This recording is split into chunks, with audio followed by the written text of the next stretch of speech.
On the beat.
Welcome to another edition of Real Talk, Straight Talk. Back with the DJs. And today we actually are going to add an artist, you know what I mean? So, because we've got Casper's going to be coming in. He's on his way. He let me know earlier that, you know, he works in Toronto, but he's going to join us. He's got an interesting take. Of course, welcome back DJ Wickham, DJ Twyzla Roots. It's a pleasure. We're going to talk about a few things. Before we do that, let me get to, you know, the normal stuff. That's introducing our sponsors, and I'm the host, right?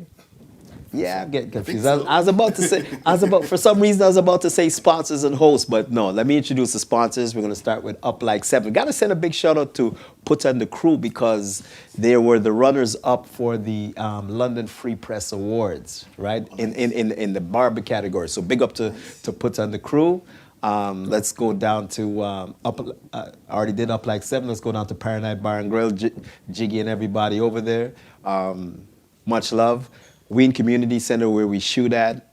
Big shouts to Pastor Thomas and everybody. Can never go far without saying what's up and sending love to Angel from the Fix Hair Salon. We shot there last week. I think we're shooting back there next week. Angel, what's up? I know you're not here, but we're trying to make do without you. Got to go out of town to Soul Kitchen Radio in Kitchener. And you know what? I got that wrong. Soul Kitchen Radio in Hamilton. Big John, one of Canada's best reggae music stations, because that's really the bulk of what they play is reggae music. They keep it nice and cultural, right? Got to go to Ottawa and talk about the 613 with Rhythm Movements Community Association. Big things going on for them. So if you live in that area, please look up Rhythm Movements Community Association. Last but not least, I got to say a shout out to DJ Kevin Evans, otherwise known as Steven, on the crew over at Pride. Before we go any further, I got to say much love to you guys and the awards. I got to talk about the awards.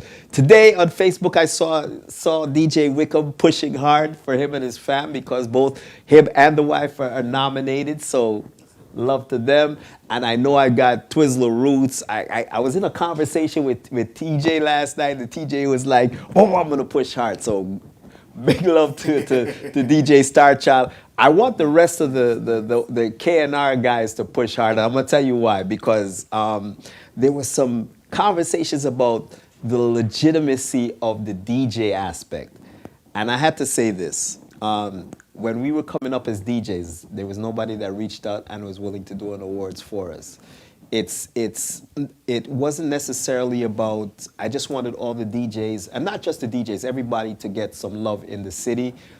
So we want you guys to go out. People were talking about, well, this person's not that skillful and that person's not that skillful, but as long as you're on a platform and are playing, you're going to be on, and the people, because we don't pick the people. Somebody had to literally call us or write us or email us or whatever and say, we want this person, right? So that's how we did it for everything. Somebody literally said, we want DJ Wickham, we want KNR radio and all that. So that's where it is. Some people get this. But here's the thing. If you're a DJ and you're out there, you're trying to get to the most people, especially if you're an online DJ. Your platform is not good unless you have people listening to you. So is that not popularity? Definitely. Right? It is. So that's what it is, right? Especially so for all the DJs out there hustling, I see you. And for everybody else, because it's not just the DJs I see hustling out there. So big love to everybody. Big love to all the nominees. I'm so glad I will not know who wins until the day of, and that envelope is torn open by the presenters. February 19th is the date I want to see everybody, right? And I want everybody to show love to everybody that's been nominated.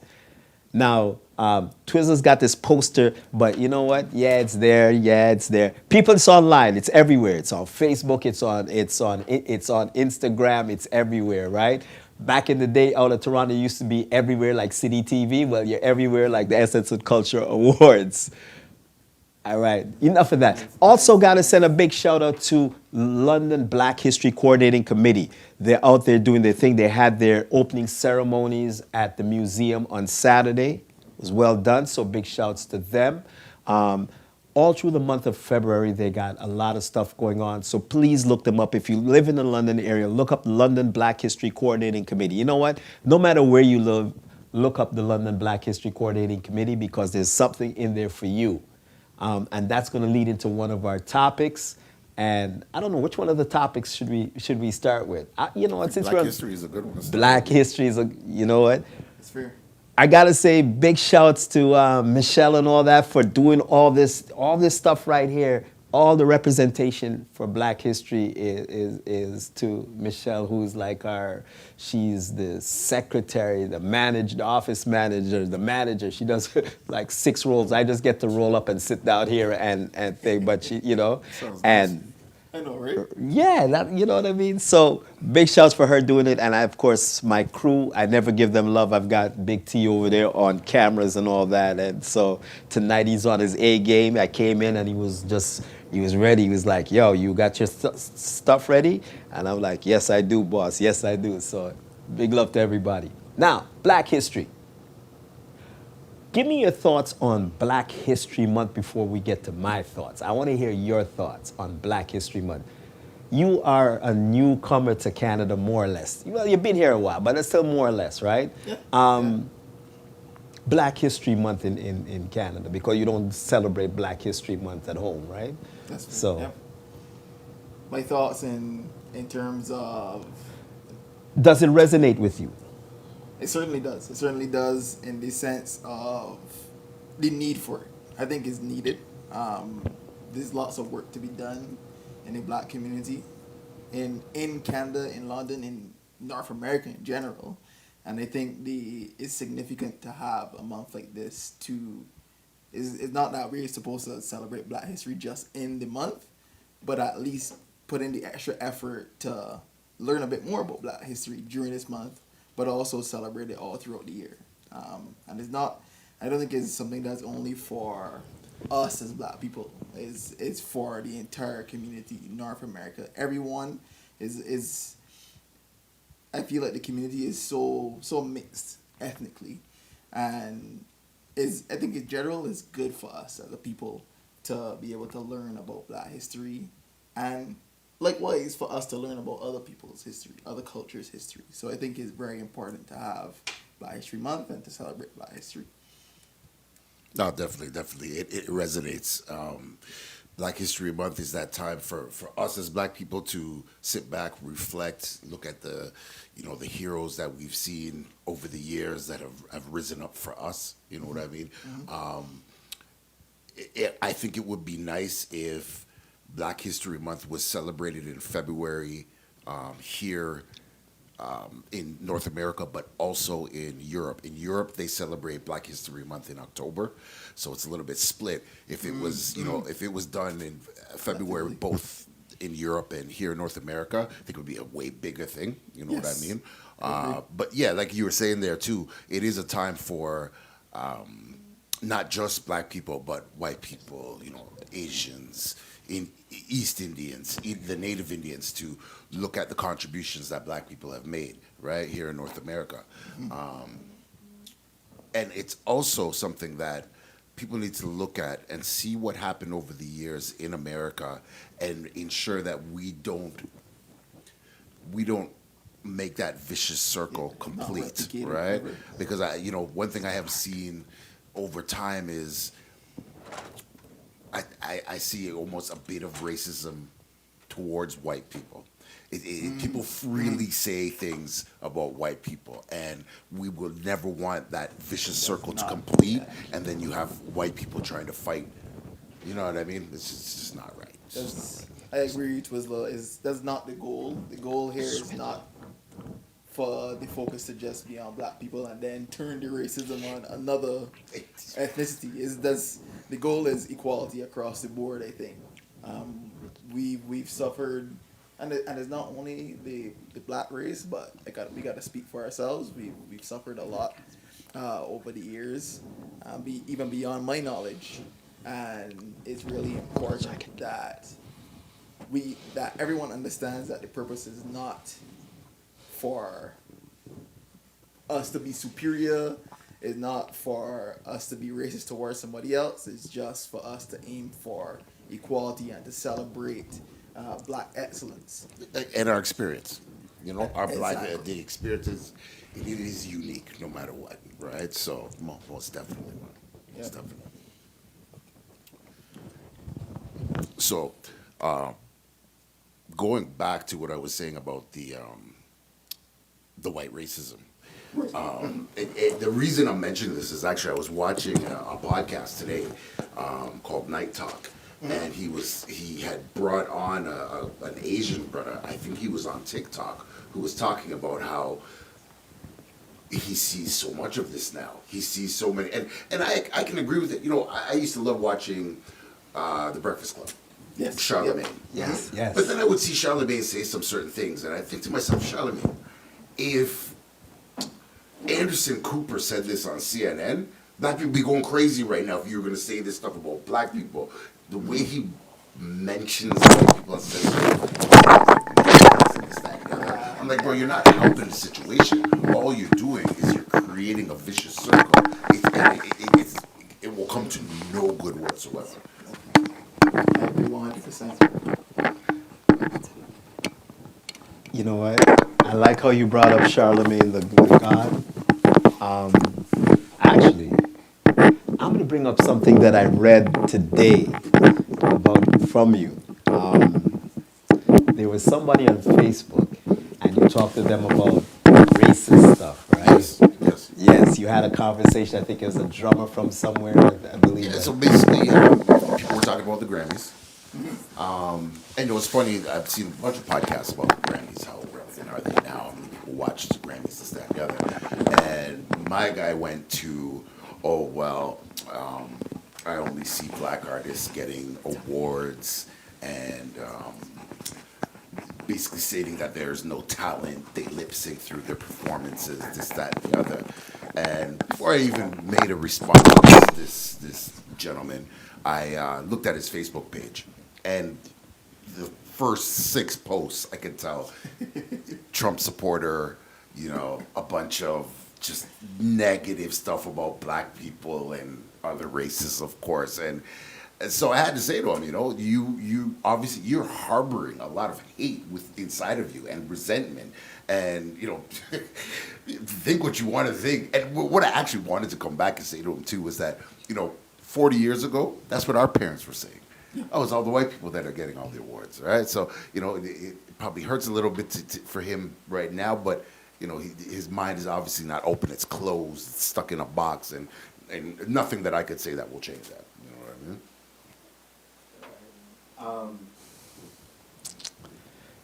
We live in a world where people are very opinionated.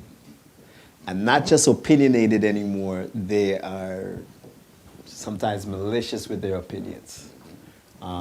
Social media has given us a platform where we can say anything, particularly because we're hiding. We can hide on social media, right? If you can put your comments out there, and unless somebody actually knows you, then you're kind of hidden, right? Yeah. There's all kinds of chat rooms and stuff that you can go in, and you can literally say anything at all, and you can say it in its crudest terms, right? Because that's like the ultimate. That's like the ultimate hiding ground. Yeah. True. Has it made us more? It's made us bold, right? It's made us more sensitive. That's Yeah. that's where I was going. Yeah. Yeah. And also the situation in the U.S. right now is bad. When you look at these politicians like the Marjorie Taylor Greens and the Lauren Boeberts, Carrie Lake, Ron DeSantis, these people are blatant racists speaking for their country, and it's disappointing and it's scary. It's mad scary. Like I would have never thought I would see people like this representing America again. In 2023. In 2023, Yeah. they talking all of this, half and half racist type craziness. I'm like, whoa, what is going on in America? You know what I mean? It's something else, man. It really is. It's wild. But yeah, I do agree about social media. It's one of those things where people have gotten more sensitive due to it. And then there's on the flip side of the coin where people are really, really bold. They get bold because they're hiding behind that facade of whatever username or whatever they come up with on whatever platform. And they're like, I can say whatever I want with no consequences. And in a way, you get to see like the level of racism and hatred that is happening in this world just because people are just spewing essentially whatever they feel like. Now, It's nuts. with all that's being said, with the racism, with all the sensitivities out there, right? Does that make it more of a need for Black history to be out there? Definitely. Right. The other aspect of Black history that I like to talk about, or I want to talk about, is that when you go back in history, way back in history, not 1960s history, not 1950s history, where we can talk about the Martin Luther Kings, we can talk about the Marcus Garvey, we can talk about that. When you go way back to, let's say, 1290 and all that stuff, and 13 and 14 and 1500s, right? Now we're going to Mansa Musa time. Okay, but here, and this is where I'm going with it, right? Our history in North America, right, only starts with slavery. See what I'm saying? Yeah. We don't talk about the stuff before, right? And it's to this very day. In the Caribbean, we talk about that. We talk about stuff before. You come to North America, and it starts. That is true. The realization and the connection to Africa didn't even start until something like the late 70s, where people started actually identifying that, hey, wait a minute, we've got this African heritage and connection that we need to dig deeper into. And, there's still a lot of Americans, Black Americans, I will tell you, we ain't African. They actually go to the extent of saying they're American. Yeah. That's it. Like a lot of them. Yeah, yeah. You It's say, crazy. what's your background? I say, I'm from Alabama. Exactly. Okay, you from Alabama, baby. I'm going to hold you guys up for a minute because I wanted to welcome and have Casper come in on the show, but he's already sitting right here. Casper Marcus. Hey, what's going on, everybody? People, London, I call this London history right here. I said it to him last night and he was like, oh man, you can't call me that. I call him the OG of the younger generation. And I'm not talking about the low creep because if I go say a real OG, this guy over here start telling me about, there was a crew called Low Creepers, there's this and that, right? It goes deeper than that, don't let me start talking about black reality. But okay, in the movement nowadays, right? The next generation of hip hop artists, right? Casper's the next generation, all right? Appreciate that. So I don't want to get killed by my OG over here, right? Real talk. You know what I'm saying? Real talk. You gotta tread lightly. Yeah. Next generation. And I'm just gonna get them to turn my mic. Yes. You know what? I'm such a loud guy. I'm gonna get them to turn my mic down a little bit, right? That's good. Yeah, like I said, people welcome Casper Marcus. What's going on? Appreciate it. We were talking about the lack of. Can you use another camera? Can you switch to another camera, please? Yeah, we were talking about the lack of history, of historical knowledge, of that's pre-slavery, Right. before slavery. Right. In North America, we're talking about how our history seems to start with slavery. Right. And if it starts with slavery, then we're all in trouble because we don't have a proud heritage to go back to where we actually have a heritage. Correct. Because no matter where you are in the world, especially North America, even in Europe and stuff, you hear the names Christopher Columbus, right? Yep. You might hear a little bit of Magellan. You'll hear about you'll hear about Genghis Khan, the Khans, the whole Mongol dynasty, and that's not white history, that's Asian history, right? The one set of people that seem to have names missing is black history, right? Because in all those names you never hear, and you said Musa Mensa, and I've been talking, I can say that, but that's not common knowledge. It's becoming it, though. Hold on. But Yeah, surely. no. I'm going to get to that coming. I'm saying it is not common knowledge. Richest man that ever lived, and it's not common knowledge. Right. They like to bury that knowledge for sure. Right? Yeah. And so when we put on the flyer is do we take it seriously, right? Because we have a few that will take Black History Month very, very seriously, and it's minor. And I'm going to get into something that this guy did in 2 years ago. It was 2020. Was 2020 21? 2021. Yeah. 2021. We're going to talk about it in a minute, right? And we're going to talk about why it's so relevant and why it fits in now. And I'm going to let him talk a little bit about the thought process behind it. But as I get into this historical thing and why it's so necessary, because we need history beyond slavery, right? Yeah. Slavery does not make me proud to say. And it makes me like, because of the hardship and the fact that it's not that we didn't have heroes in those times. We had a lot of heroes. But it's just the fact that before that I got to think, well, somebody took my forefathers, they enslaved them, they did that, and this and that. But I got a bigger history before that. Yeah. Right. Now, I'm going to get to Casper. Casper did a podcast in 2021 called Bridging the Black. Right?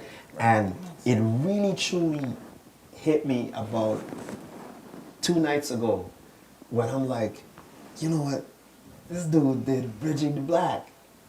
And just the Bridging the Black stuff is just the title alone was like, yeah. Right. Now, I'm gonna give you the floor because I want you to take us through the thought process of Bridging the Black. Right. Well, I think me and my friends would always have these conversations since we're all fathers. Most of my friends are fathers, and how the schools that our kids are going to weren't teaching enough Black history. So we felt like it was our duty to maybe bring some more light to it. We went to school asking what they were doing for the curriculum of that month. Unfortunately, we heard a lot of they were doing the bare minimum, if anything. You know, that was the end of that. But so I asked the London Arts Council to help us out, and I had an idea to kind of take it from, like you said, there's the history of Black history, especially Canadian Black history, is almost unknown. Like, it's almost unknown. So I don't know if it's because we didn't have access, like maybe we didn't write the books, like maybe we didn't have we didn't write the books. You know what I'm saying? That is taught institutionally. So that might be one of the reasons. But I wanted to talk to the OGs, to the youngins, and get their experiences and their thoughts as well on Black History Month. And it was also 2021, so it was a turmoilous time. You know what I'm saying? Yeah. It was that kind of George Floyd era. So it was time to do it. It was just a great time to do it, and it was amazing. So we had great guests. Yeah, two days. 2 days in a row, 3 hours a day. 3 hours a day. Oh, wow. That's it was a job. Yeah, it was a whole job. It took a lot of planning, and like I said, the guests were great. One of them is a teacher or a vice principal of my daughter's school, and she had a lot of knowledge about Black history in Canada. For us, even as the interviewers, not just the people listening. Like, I didn't know a lot about Buxton, Ontario. I lived in Nova Scotia for like 6 years, so I knew about Africville and stuff like that. But I mean, there's just so much to know and so much to learn, and that's what we tried to do at Bridging the Black. Now, I'm gonna get back to Bridging the Black. What I took from it, right, and what I saw was truly bridging a bridge, because he had all generations represented on the show, right? And by bringing in his principal, bringing in his daughter's principal, right? He also brought in the white demographic into this, right? Which is important, because if you're gonna have conversations, right? If you're gonna have conversations, then you gotta have conversations with everybody, right? And you actually have to have conversations. Because nowadays, sometimes conversation is missing from everything. Nobody wants to hear anybody, right? Right. It's like, if you have your view, you're like this. Right. You don't want to hear this guy. You don't want to hear this guy over here. You don't want to hear that guy. You just want, if they don't align with your views, you don't want to hear it. Right. But what I got from Casper was, Casper went out and he put a good cross section of people, right? And they actually spoke to one another, right? And so I needed you on this show because I asked the question, the importance of not only the importance, do we recognize Black history? And sometimes it seems it's like my generation, because we're a little bit older, or our generation, mine and Twyzla's generation, because we're a little bit older, yeah, we recognize the importance. Right. But when you get guys like you, who are in the community from a hip hop on a hip hop tip, right, coming in and say, hey, let's do this, right? Then it sets a trend. It sets an example. Not only an example, it leads the way, because when I try to reach out to certain people, and maybe not even me, because I'm kind of blessed in a certain way, because I still move with with DJs and stuff, and it gives me a little access to a younger generation. Right. But let's say somebody that's not in my category, right? When they try to reach out to a younger demographic, it's like, you can't talk to us because, you know what I mean? I find if you find ways to give them examples of connections, like, for example, if you're Jamaican, you should know what Coromantee is.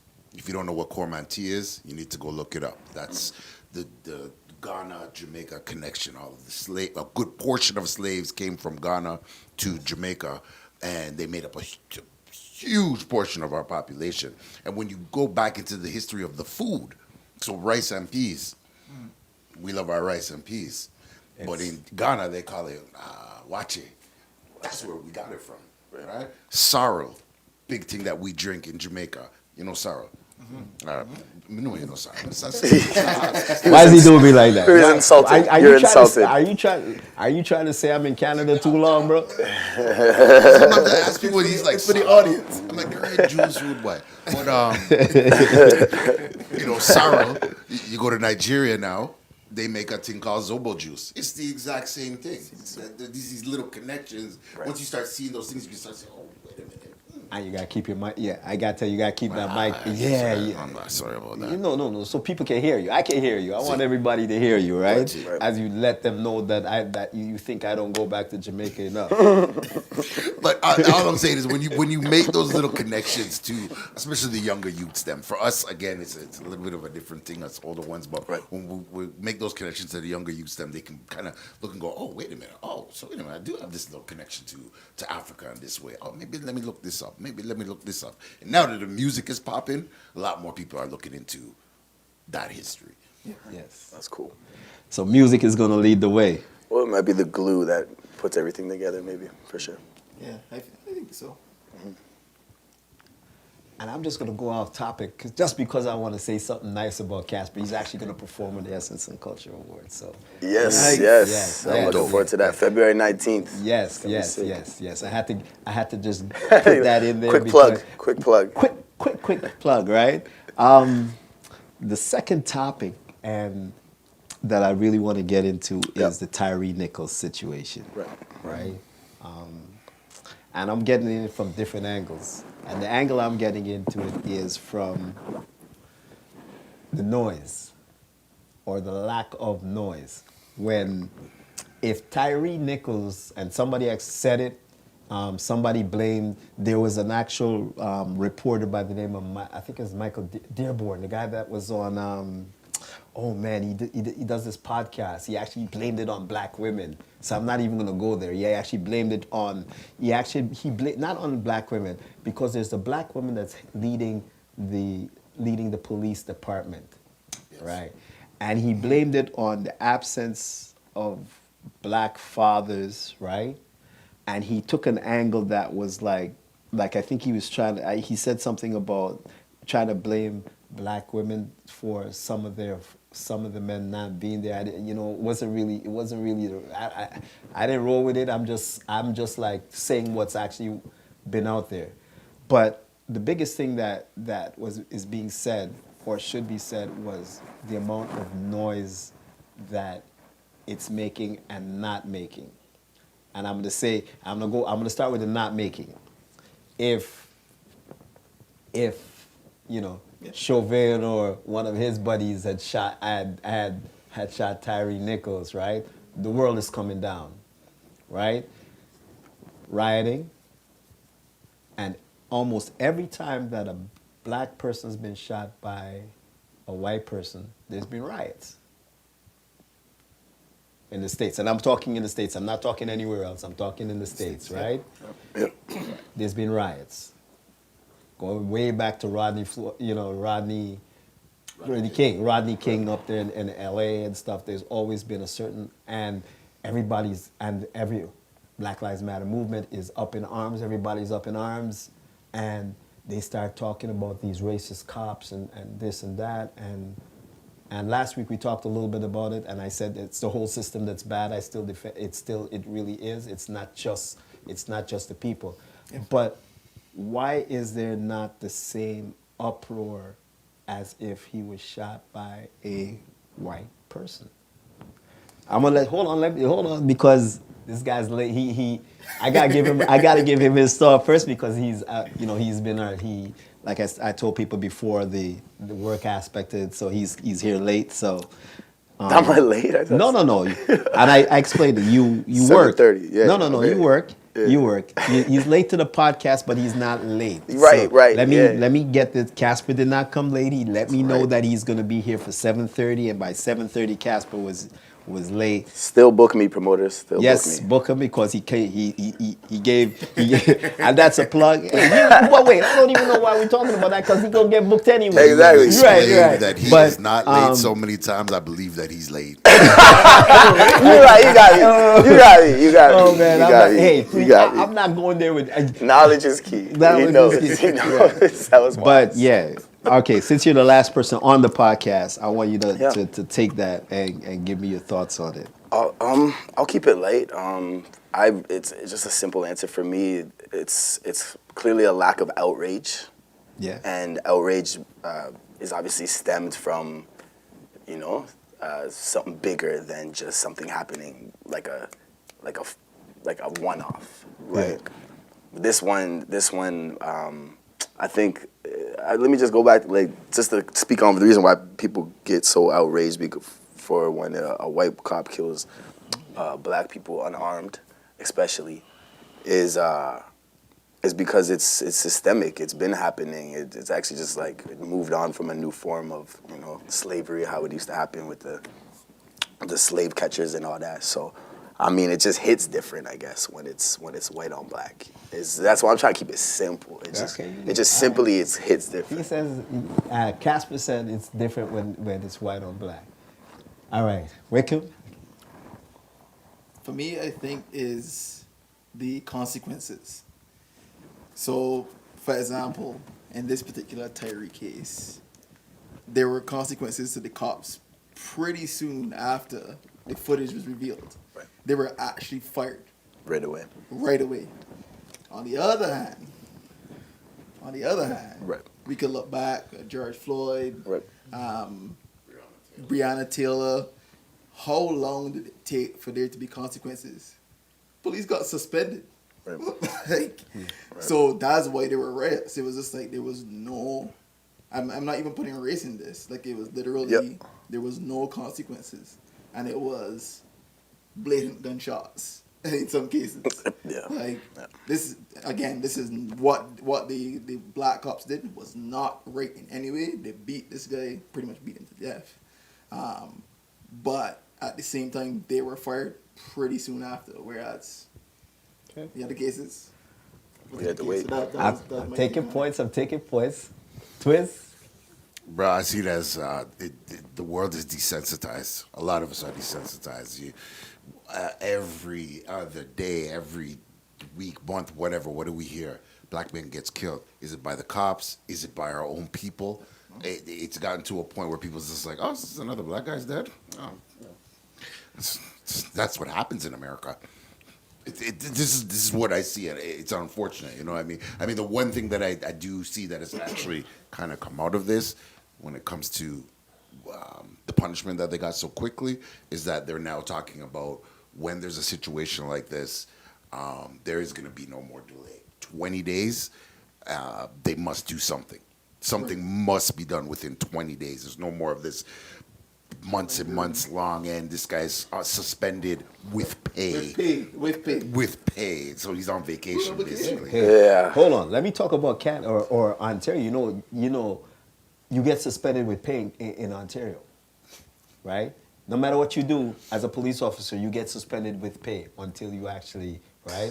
Now, I'm gonna go back and I'm gonna say it like I'm gonna change it up for a minute, all right? The black police officers beat black man, right? Killed him, and got fired right away. Did they get fired because of the horrendousness of the crime or because they were black? That's one way. That's one. Two. Noise is not made because, oh shoot, it's our people that beat our people. Okay? Right? That's another way of looking at it because now, oh my gosh, you can't go call racism, right? Because it's us, right? And if you go really call it what it is, now you have to let the other side know exactly what goes on in our community, exactly how much we don't like each other, exactly how much. So here's what we're going to do. We're going to get rid of this problem right away. We're going to fire. But the good thing came out of it is that now police got fired right away. So now it sets a precedent. Yes, It sets a precedent. But is it the right precedent? Because to me, it kind of like we as a community, right? Or we didn't really want to talk about it in the same way, right? We didn't get mad the same way as if a white person so it's kind of like in one way, yeah, the white guy killed us, we're going to make some noise. Oh, one of us kill us? Yeah, well, yeah, that's what we do. I don't know if it's that. I think it's a bit of embarrassment too. I don't know. I saw that and I was like, oh Yeah. my God! I was like, are you serious? Right. And that's where the other point I made, where we don't want to have to explain that the fact that they know it because they know we kill each other in certain ways. We don't want to have to now go and explain that, we have police that know, and it's not that they are just doing what we do to each other, but they got caught with it, right? And I drew a story the last time about having a police friend in Toronto, and and this is years back when there wasn't too many black officers, and he got into force, and he kind of had to, so if I went in and talked to him, he was like, he got nervous and stuff and all that, and I had to just kind of like play it easy and everything.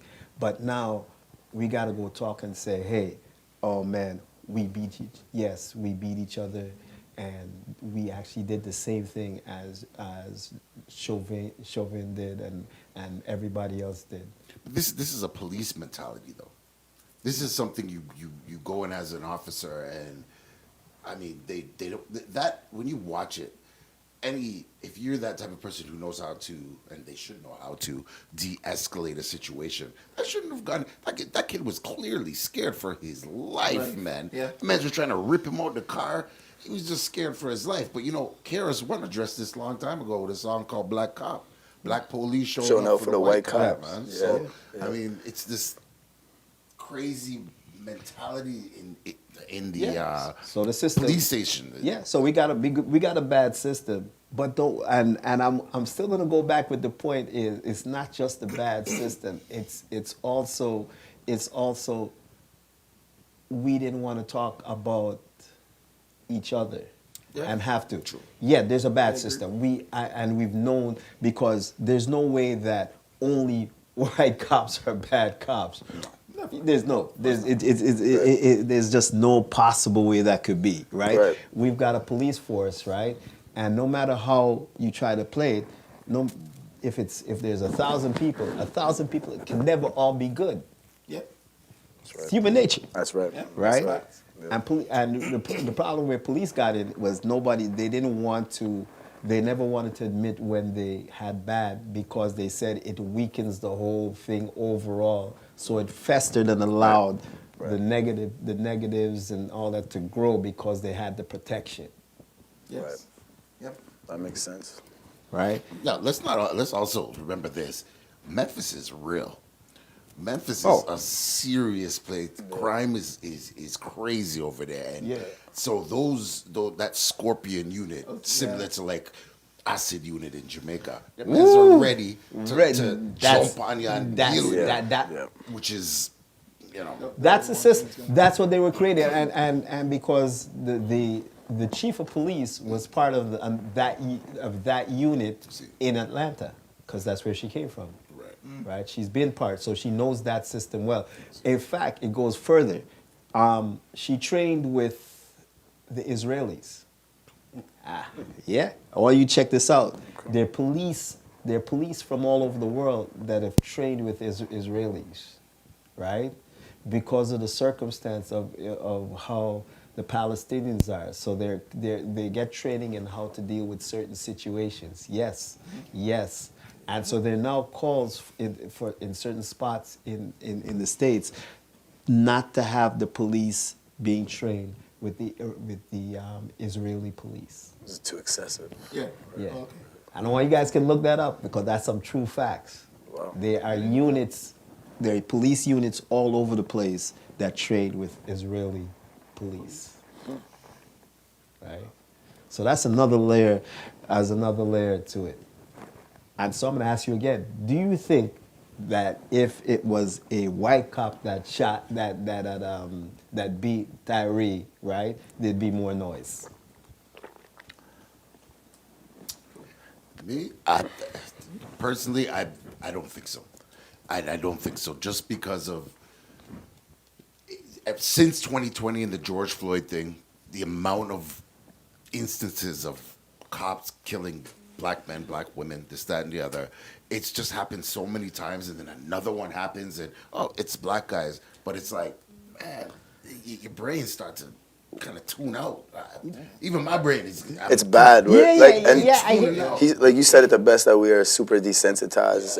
It's everybody has access to their phones. They just jump back into that phone world, video game world. Now we're literally in a VR world. But my point is that, yeah, it's you know what the sad part is if it was a white cop and they killed the black people again, what would happen was it's not romantic of a story enough to get enough, you know what I mean? What I mean by romantic, there's not enough juiciness in it. So not only we wouldn't care, that shit gets swept under the rug, I think, because it doesn't have, he didn't cry for his mom at the end. There's no this, that, and the neck. There's no footage, you know what I mean? It's not as... There was a white cop. The white cop is the one who tased him. Right. Yeah, that was first. That was before okay, so there's about 2 or 3 different incidences. That's what we got to talk about, right? So, yeah, there's 2 or 3. The white cop was there on the first incident, right? But he wasn't there for the beating and stuff. Because there's a couple, because there was a first, and then he ran away and stuff, and they had to chase him because he got killed close to his mom's house. Right? But that's not where it started. Okay. Right? That's not where it started. They kind of caused the situation to escalate even more on themselves when they were trying to pepper spray him in the first part there. Right. They pepper sprayed each other. It got hectic. If you pepper spray me I'm gonna get mad because, oh man, we missed you. Okay, so I'm gonna pepper spray Wickham, but I got Twyzla instead, right? Right. I'm just gonna get mad because I was supposed to get Wickham, right? So I'm gonna get extra mad. Yeah. Right, I get extra pissed. Yeah, for sure. Better get me some milk up in here. You know what I mean? So there's that next level of anger that's out there because I missed Wickham. I got my dude, right? My dude, it can't hit me, so he can't hit me. So who he gonna hit? He gonna hit Wickham because Wickham. Why did you make me miss? I hit Twyzla. I just gotta ask you, why you like that, man? You know what I mean? But that's, like I said, that's another level to this. These guys were ready for, when you watch a UFC. And after the UFC is done, you just you just in that vibe. You just want to punch somebody for no reason. No. I'm gonna go back in the days in Jamaica when I finished watching karate movies. Yeah. Jumping on the bed, doing all them moves. You listen to the mics on some of those guys. The guy was like, "Yo, I was giving them haymakers." I'm like, "Wow." Yes.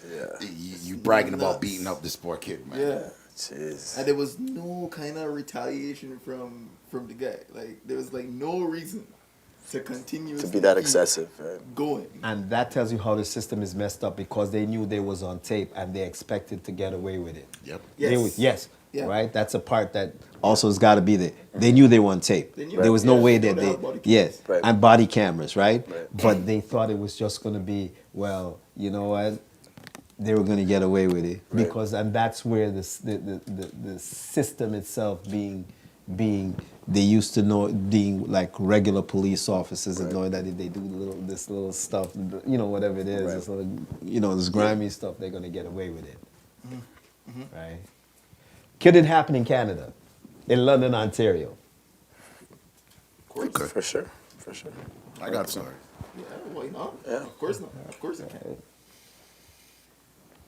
Most definitely can happen in Canada.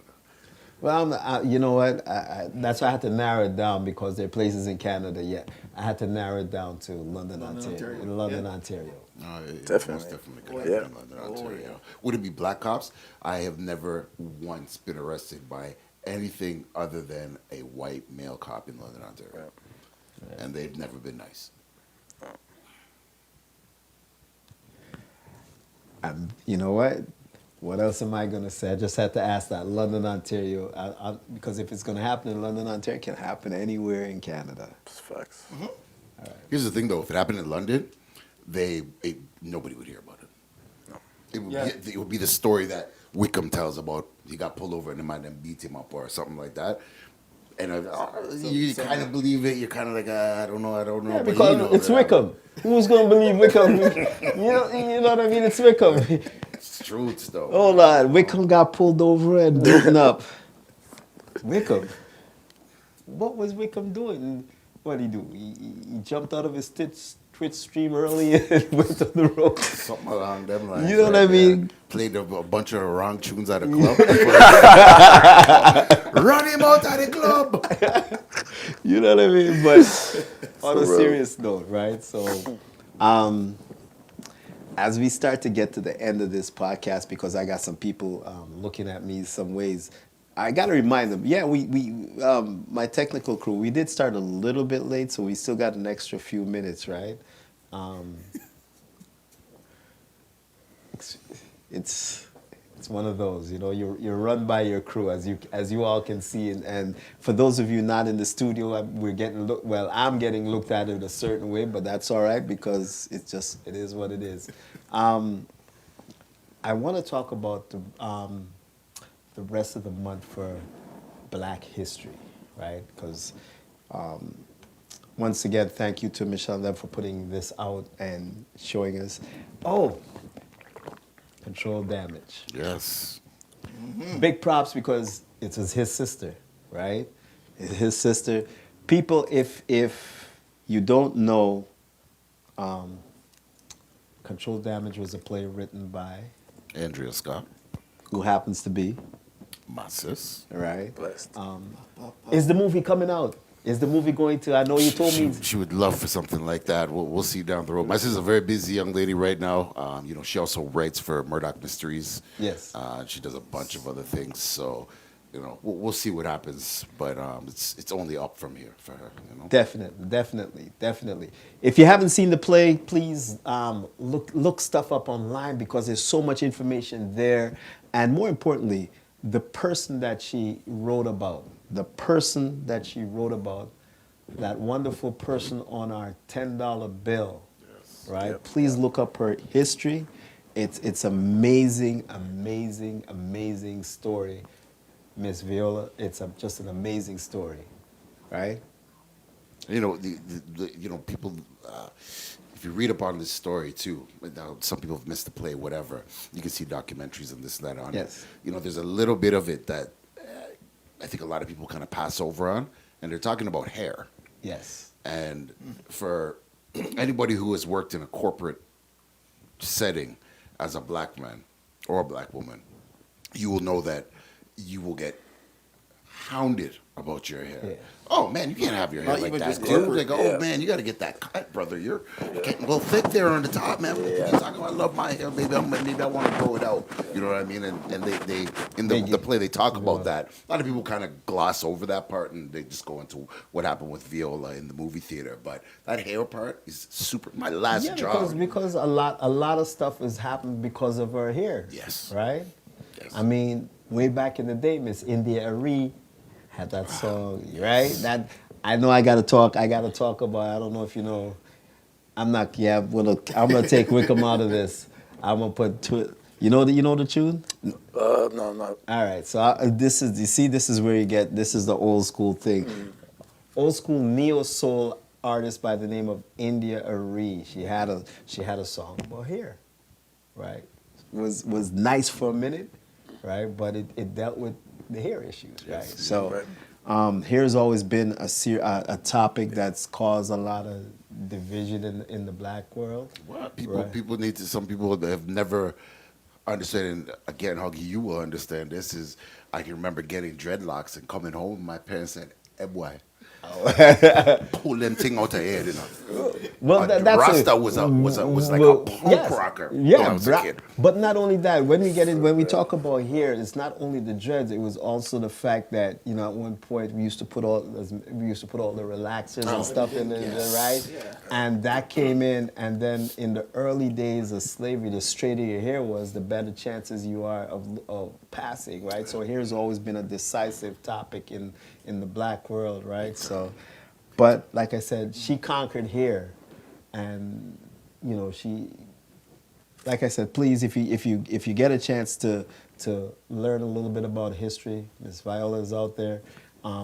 Look up. I also want you to pay attention to our playwrights and our authors in Canada. Please look up Miss Scott. She's doing some great work. Now, before we finish, I got to talk about the London Black History Coordinating Committee. They're doing so many things for the month of February. They just had their grand opening ceremonies at the museum.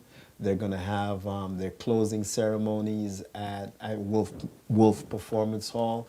But for the rest of the month, they've got a whole bunch of stuff happening. And of course, on the 19th of February, I cannot not leave and not say it. We've got the Essence and Culture Awards in London.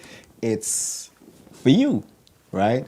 And I happen to sit here and I'm surrounded by nominees, right? I hope they all win and they all come back to the podcast and they bring that that beautiful thing, because people, I'm a little jealous because that's as close as I'm gonna get to it, right? Is when I see it being handed out. So I hope they bring it back, put it right here and say, look what we won, because it is what it is. February 19th at the Aeolian Hall on Dundas and Rectory, 795 Dundas. It's going to be a crazy, crazy night. Wow. We've got great performances. We've got the gospel collective, London Gospel Collective, that's going to start this stuff off, right? So I'm thinking they're going to come and bring the hype, and then it's going to be finished off by none other than the man to my right over here, Casper. And in between, we've got some beautiful artists, right? There's Big Lou Crew, which is they're gonna take us on that on the not salsa, the Latin flavors. So it's mixed up. So we've got gospel, we've got hip hop, we've got a little R&B, and we've got some Latin flavors. February 19th, right? And to all our sponsors, once again, the Wien Community Center, the Fix Hair Salon, Up Like 7 Barbershop. Once again, big shouts to for placing in the London Free Press category right there. One of the best barbershops in town. Rhythm Movements Community Association out in Ottawa, Soul Kitchen Radio in Hamilton, Pride, and Angel over at the Fix. We're going to be shooting there next week. Once again, thank you to all, and this has been another edition of Real Talk, Straight Talk. We're gonna bring these guys back next month, because you know what? Every month I try to bring these guys. Last time it was Fresh. I think Fresh is now playing ball, so that's all right. But I think we got it good. We're gonna invite Casper back. Hopefully, he'll come back. Right? This has been another edition. For sure. This was awesome. Real Talk. Thank you. Yeah. Salute. Thank you. Appreciate you. Yes.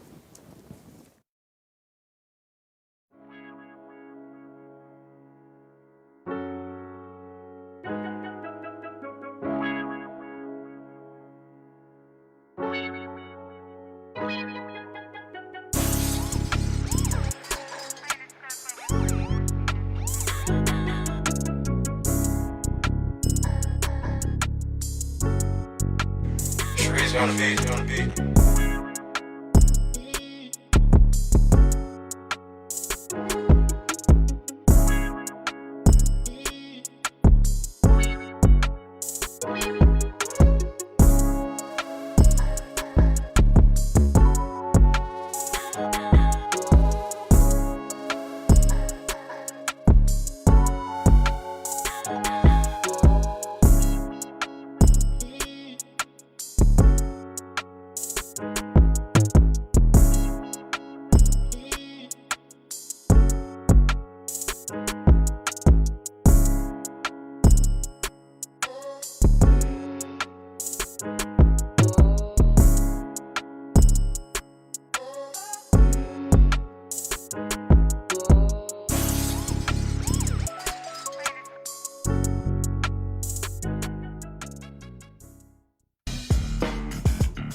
on the beat.